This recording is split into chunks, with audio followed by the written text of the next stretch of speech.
Piles operation ಆಗಿದ್ರು ಮತ್ತೆ ಮತ್ತೆ ಪೈಲ್ಸ್ ಅನ್ನೋದು ಆಗ್ತಾ ಇರುತ್ತೆ.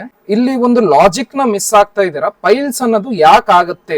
ದೇಹದಲ್ಲಿ ಉಷ್ಣ ಜಾಸ್ತಿ ಆಗಿದ್ರು, ಫೈಬರ್ ಕಂಟೆಂಟ್ ಕಮ್ಮಿ ಆಗಿದ್ರು, ನಿಮ್ಮ ಟಿಶ್ಯೂಸ್ ಏನಾದ್ರು ವೀಕ್ ಆಗಿದ್ರೆ ಈ ಒಂದು ಪೈಲ್ಸ್ ಅನ್ನೋದು ಬರುತ್ತೆ. ಇಲ್ಲಿ ಬಂದಿದ್ದನ್ನ ಕಟ್ ಮಾಡ್ಕೊಂತ ಹೋದ್ರೆ ಏನ್ ಕಂಪ್ಲೀಟ್ ಇಂಟೆಸ್ಟೈನ್ ಕಟ್ ಮಾಡ್ಕೊಂತ ಬರ್ತೀರಾ? ನಿಮ್ಮ ದೇಹದ ಉಷ್ಣವನ್ನ ಕಮ್ಮಿ ಮಾಡಿ ಬಾಡಿಯಲ್ಲಿ ಫೈಬರ್ ಜಾಸ್ತಿ ಆಗಿದ್ದಾಗ ಪೈಲ್ಸ್ ಅನ್ನೋದು ಆಟೋಮೆಟಿಕಲಿ ಕಮ್ಮಿ ಆಗುತ್ತೆ. ನಮ್ಮ ಆರ್ಗ್ಯಾನಿಕ್ ಭಾರತದಲ್ಲಿ ಅವೈಲೇಬಲ್ ಆಗಿರುವ ಈ ಒಂದು ಕೂಲ್ ಕಿಟ್ ಅನ್ನೋದು ಏನ್ ಕೊಡ್ತಾ ಇದ್ವಿ, ನೀವು ಬೇಕಂದ್ರೆ ಫೀಡ್ಬ್ಯಾಕ್ಸ್ ಅಲ್ಲಿ ನೋಡಿ, ಕೇವಲ ಒಂದೇ ದಿನದಲ್ಲಿ ಸೊಲ್ಯೂಷನ್ಸ್ ಬಂದಿದಾವೆ. ಕೇವಲ ಒಂದೇ ದಿನದಲ್ಲಿ ಪೈಲ್ಸ್ ಬ್ಲೀಡಿಂಗ್ ಅನ್ನೋದು ಸಂಪೂರ್ಣವಾಗಿ ಸ್ಟಾಪ್ ಆಗಿದೆ. ಟಾಯ್ಲೆಟ್ ಹೋಗೋದ ರಕ್ತ ಬರೋದು ಸ್ಟಾಪ್ ಆಗಿದೆ. ಇನ್ನ ನೀವು ಹೀಟ್ ಇಂದ ಸಫರ್ ಆಗ್ತಾ ಇದ್ರೆ, ಪೈಲ್ಸ್, ಫಿಸ್ಟುಲಾ, ಫಿಶರ್ಸ್ ಇಂದ ಸಫರ್ ಆಗ್ತಾ ಇದ್ರೆ, we have a solution for you. So ಕೆಳಗಡೆ ಇರೋ ವಾಟ್ಸ್ಆಪ್ ನಂಬರ್ ಗೆ ಕೂಲ್ ಕಿಟ್ ಅಂತ ಮೆಸೇಜ್ ಮಾಡಿ, ನಾನು ನಿಮ್ಗೆ ಕೂಲ್ ಕಿಟ್ ಅನ್ನ ಕಳ್ಸಿಕೊಡ್ತೀನಿ. ಅದರ ಪ್ರೈಸ್ ಬಂದು 1000 rupees. ನಮ್ಮ ಹತ್ರ ಯಾವುದೇ ರೀತಿ COD ಅನ್ನೋದು ಇಲ್ಲ.